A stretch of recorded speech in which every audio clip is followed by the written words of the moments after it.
आता इथं पण बघा मित्रांनो, हा पण त्याच पॅटर्नचा आहे, सेम क्वेश्चन आहे की इथं विचारले अटल पुनर्जीवन व शहरी परिवर्तन अभियान अमृत विषयी खालील कोणते विधान बरोबर नाही. खालीलपैकी इथं कोणते विधान बरोबर नाही म्हणजे इथं बघा, पहिला ऑप्शन एक, अमृत हे भारत सरकारचे प्रमुख अभियान आहे. दुसरा, गृहनिर्माण व शहरी व्यवहार मंत्रालय यांनी हे अभियान सुरू केले. हे आता आपण दोन धरलं. आता 3-4 मध्ये कंट्रोवर्सी आहे बघा, कारण का ते काय म्हणले, ते देशभरातील शहरामधील पाण्याच्या पुरवठ्याचे आव्हान सोडविते. आणि चौथा, 25 जून 2015 मध्ये देशातील 500 शहरामध्ये ते कार्यान्वित करण्यात आले आहे. 3 मध्ये काय म्हणले का, ते देशभरातील शहरामध्ये, आणि 4 मध्ये म्हणले देशातील 500, म्हणजे देशभरातील आणि देशातील 500 म्हणजे दोन्ही मध्ये दोन्ही एकमेकाच्या परस्पर आहेत, विरोध आहेत. म्हणजे 3 तर असायला पाहिजे, 4 तर, कारण का इथं एक तर देशातील संपूर्ण म्हणले आणि देशातील 500 म्हणले.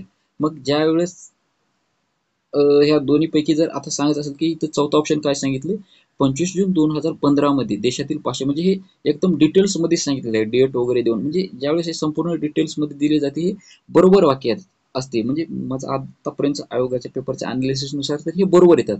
म्हणजे हे देशभरातील पेक्षा हे म्हणजे ठीक वाटत आहे. मग ऑप्शन 3 मी कॅन्सल केलं, म्हणजे कंट्रोवर्सी मधलं असल्यामुळं या दोन्हीपैकी एक आयदर ऑर पॅटर्न मधला हा एक क्वेश्चन आलाय. मग ऑप्शन क्रमांक 3 हे बरोबर नाही, म्हणजे 4 हे बरोबर आहे. म्हणजे ह्या पद्धतीनं आपण सोडू शकतो. म्हणजे ह्या क्वेश्चनला सुद्धा अभ्यासाची काही गरज नव्हती.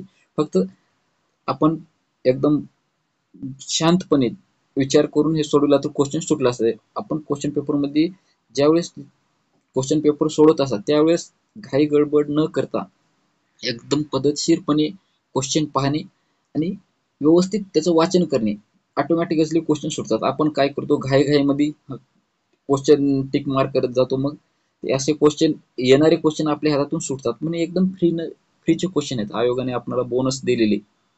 अजून ह्याच पॅटर्न मध्ये पुढचा क्वेश्चन बघू.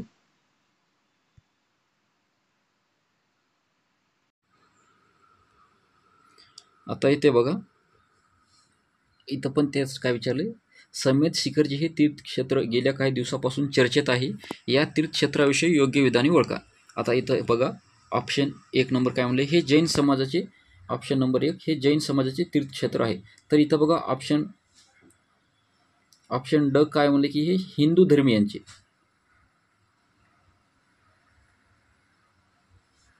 एक मिनिट,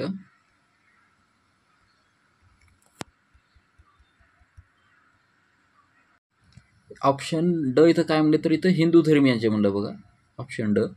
मग हे एकमेकाच्या परस्पर आहे. ऑप्शन अ जैन म्हणते, तर ऑप्शन ड इथं काय बोललं बघा, इथं हिंदू.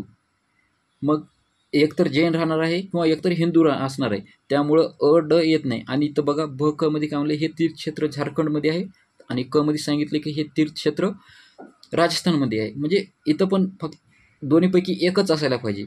मग इथं बघा ब व क म्हणलंय, म्हणजे इथं ऑप्शन हे ब क एकदम रॉंग आहे, कारण का दोन्ही राज्यात असू शकत नाही. आणि ऑप्शन इथं चौथामध्ये क म्हणलं, हे पण रॉंग आहे.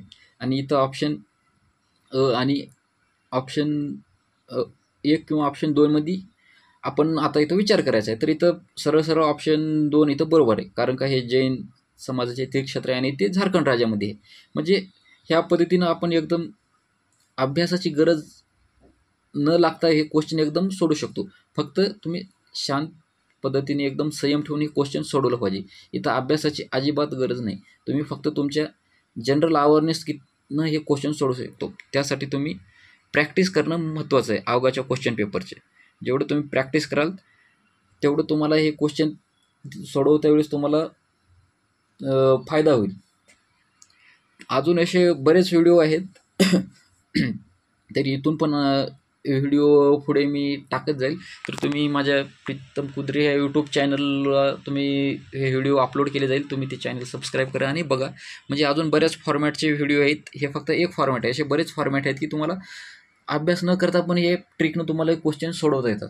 तर असे मी बरेच व्हिडिओ मी आता टाकणार आहे. आणि ह्या 4-5 वर्षामध्ये मी क्वेश्चन पेपर ॲनालिसिस कसे केले, मला बरेच असे ट्रिक वगैरे काही सापडले आहेत, ते मी तुम्हाला नक्की शेअर करेन. चला, धन्यवाद मित्रांनो.